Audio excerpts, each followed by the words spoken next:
Sony is dishing out flagships like there's no tomorrow. Last year, the Japanese company was probably the most prolific top-of-the-line manufacturer of them all. And this year, at MWC, Sony decided to update its flagship line once more. The result were two new phones, the adequately refreshed Sony Xperia XZ Premium and the less novelty Xperia XZS. Leaving the XZ Premium aside, let's dive into the XZs and see what's what with the device. In terms of hardware, little has changed from the XZ. The new phone uses almost exactly the same body design. The major upgrade from the Sony Xperia XZ is the main camera. Sony makes use of its latest smartphone sensor that comes with one bit of its own RAM. This allows the camera to shoot video at 960 fps for a short burst of super slow motion, which looks stunning if you film the right scene. There are two super slow motion modes, regular and one shot.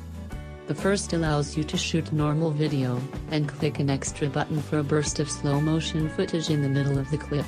The second records a short video at 960 fps when you click the capture button, and stops recording right after. The hard part with shooting these clips is touching the button in just the right moment. The super slow motion feature is meant to be used for those blink and you'll miss it moments, which also means that you will struggle with timing the shot. We found that the feature works best when used to film something planned in advance, so you can properly prepare to click that on-screen button in just the right moment.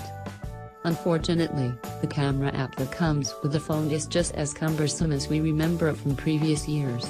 Taking a photo shouldn't be a chore, but with all Sony phones from the past few years, it certainly feels like one. The Xperia XZS is no exception. The app is slow to load and react to input, and the UI is somewhat counterintuitive. If you can live with the clunky camera interface, though, you will be rewarded with some pretty pleasing photos. The rear-facing camera of the Sony Xperia XZS provides plenty of detail and returns very little noise.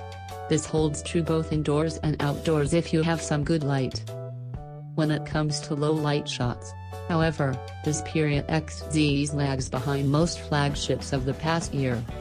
If you use the auto settings, HDR fails to kick in at times, resulting in some overexposed areas, while others are way too dark. Also, HDR or not, a lot of detail is lost in low-light indoor shots.